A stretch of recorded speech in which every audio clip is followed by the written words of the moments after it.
Hey students, and welcome to another week of art class.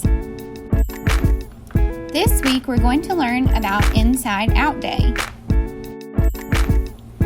Inside Out Day is celebrated during Children's Mental Health Week, which occurs in the first week of February. We're going to be looking at Inside Out Day a week early because next week we're going to be studying the Chinese New Year.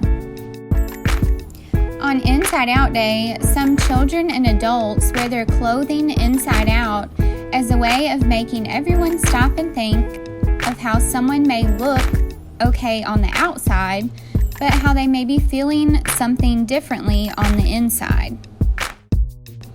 The point of Inside Out Day is to remind everyone to always be kind, because you never know what someone is dealing with on the inside. The first thing we're going to do is listen to a read aloud on A Bad Case of Stripes by David Shannon.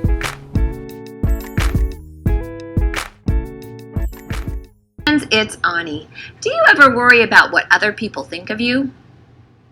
Today we're going to meet Camilla Cream. Camilla worried a lot about what other people thought of her, and her body reacted to those thoughts in the strangest way. Let's find out exactly what happened as we read A Bad Case of Stripes. If you have a copy, go get it so you can read along with me.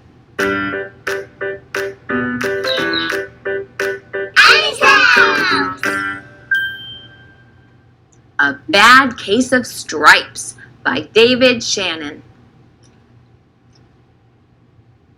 Camilla Cream loved lima beans, but she never ate them. All of her friends hated lima beans, and she wanted to fit in. Camilla was always worried about what other people thought of her. Today she was fretting even more than usual. It was the first day of school, and she couldn't decide what to wear. There were so many people to impress. She tried on 42 outfits, but none seemed quite right. She put on a pretty red dress and looked in the mirror. Then she screamed. "Ah!" Her mother ran into the room and she screamed too. "Ah! Oh my heavens!" she cried. "You're completely covered with stripes!" This was certainly true. Camilla was striped from head to toe. She looked like a rainbow. Mrs. Cream felt Camilla's forehead. "Do you feel all right?" she asked. "I feel fine," Camilla answered. "But just look at me." "You get back in bed this instant," her mother ordered. "You're not going to school today." Camilla was relieved. She didn't want to miss the first day of school, but she was afraid of what the other kids would say. And she had no idea what to wear with those crazy stripes. That afternoon, Dr. Bumble came to examine Camilla. "Most extraordinary," he exclaimed. "I've never seen anything like it. Are you having any coughing, sneezing, runny nose, aches, pains, chills, hot flashes, dizziness, drowsiness, shortness of breath, or uncontrollable twitching?" "No," Camilla told him. "I feel fine." "Well then," Dr. Bumble said, turning to Mrs. Cream, "I don't see any reason why she shouldn't go to school tomorrow. Here's some ointment that should help clear up those stripes in a few days. If it doesn't, you know where to reach me." And off he went. The next day was a disaster.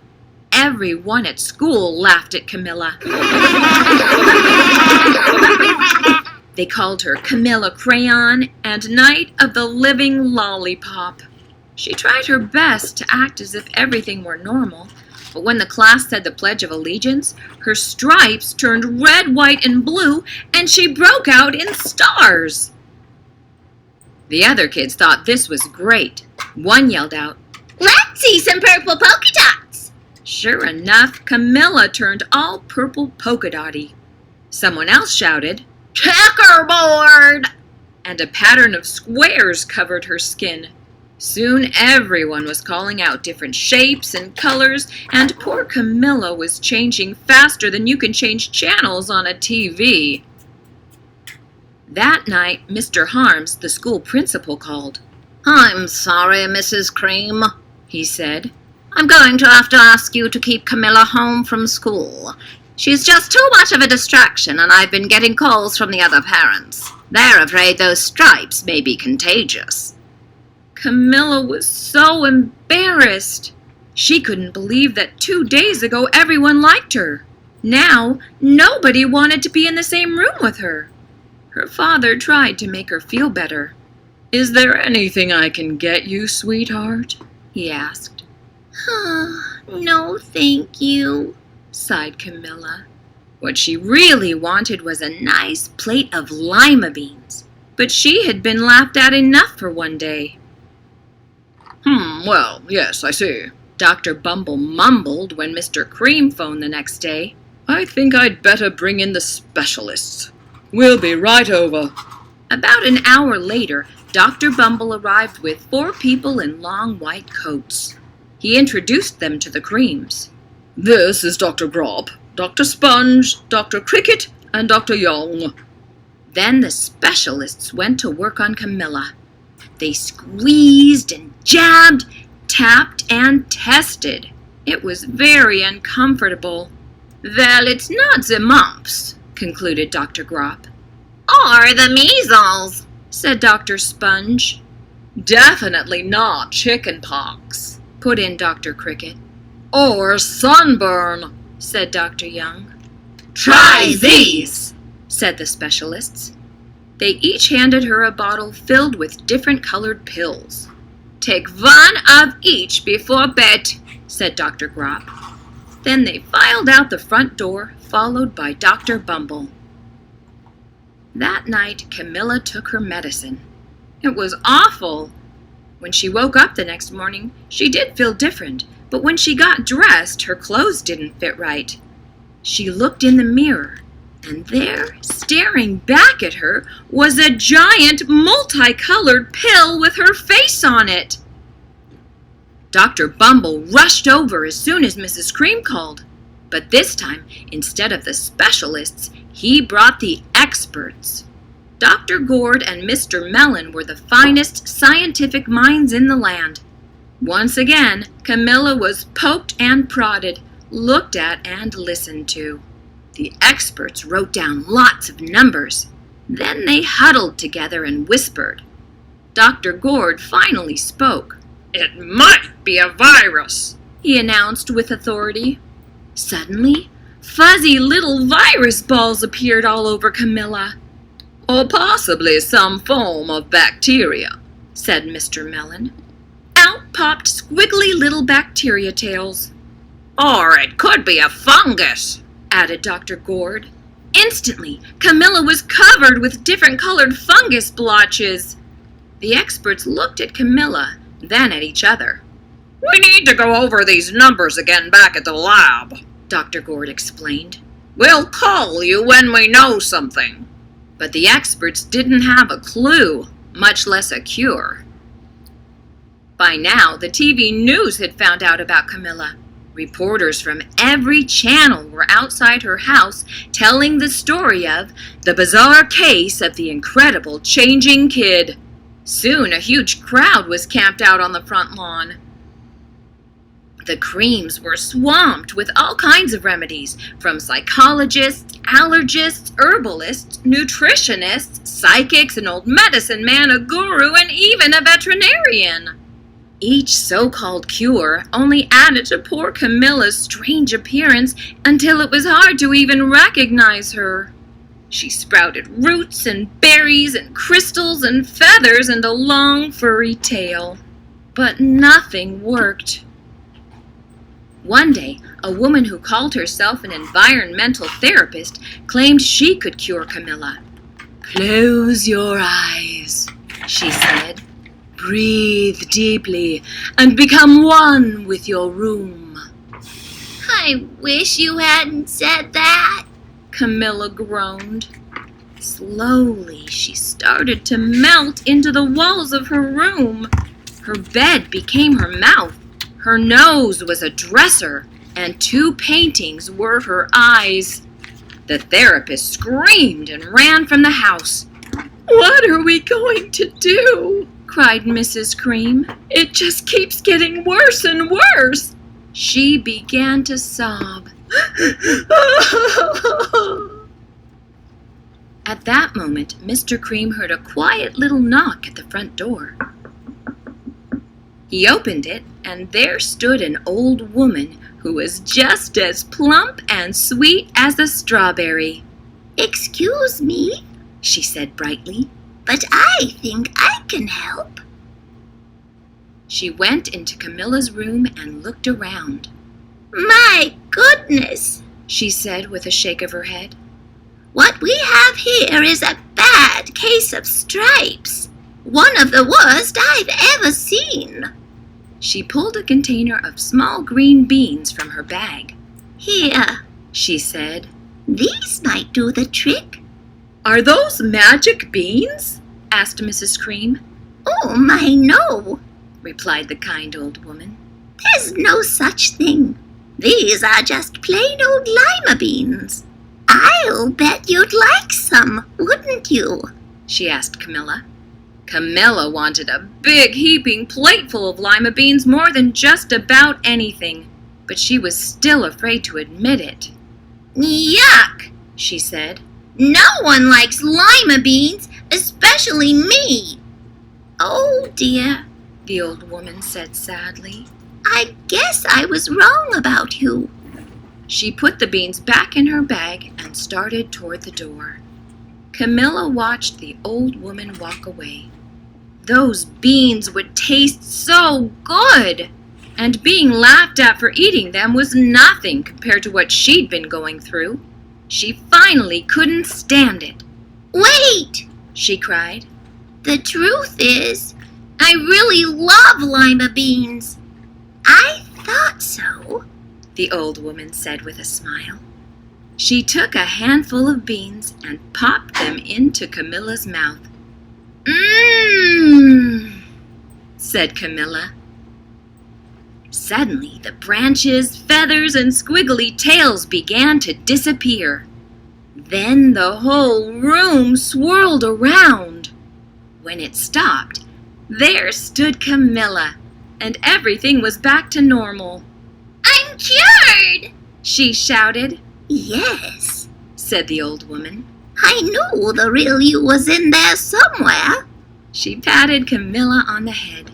Then she went outside and vanished into the crowd. Afterward, Camilla wasn't quite the same. Some of the kids at school said she was weird, but she didn't care a bit. She ate all the lima beans she wanted, and she never even had a touch of stripes again. Wasn't it great that Camilla learned not to worry so much about what other people thought of her?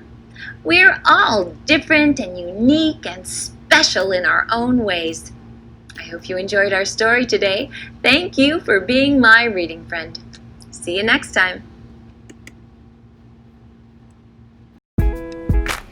In this book, Camilla Cream worried a lot about what people thought of her, and her body reacted to her thoughts in the strangest way.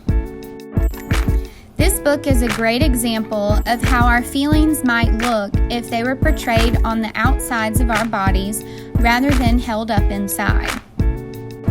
Camilla's brightly colored and curving stripes reminded me of op art. Op art is a form of abstract art that gives the illusion of movement by the precise use of pattern and color in which conflicting patterns emerge and overlap. When we talk about optical illusions, we're talking about creating illusions, which means we're creating things that are perceived and interpreted differently than they really are.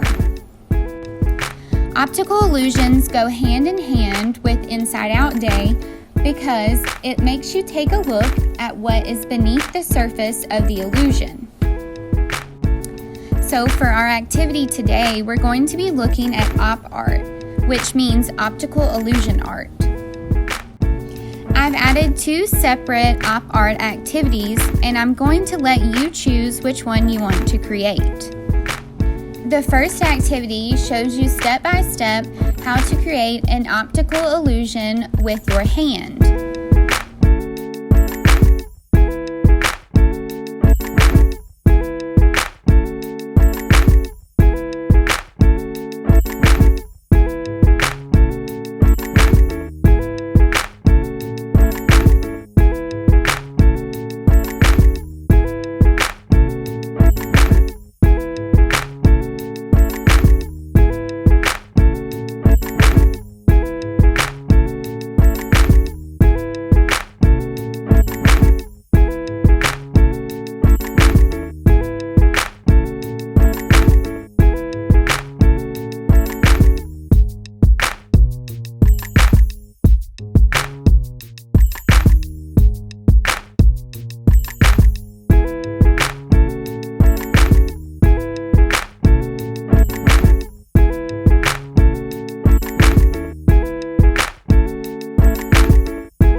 second activity is an op art illusion that creates radiating ripples. They almost look like tiny little tornadoes all over the page.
the remainder of the time in this video to finish completing your op art illustrations.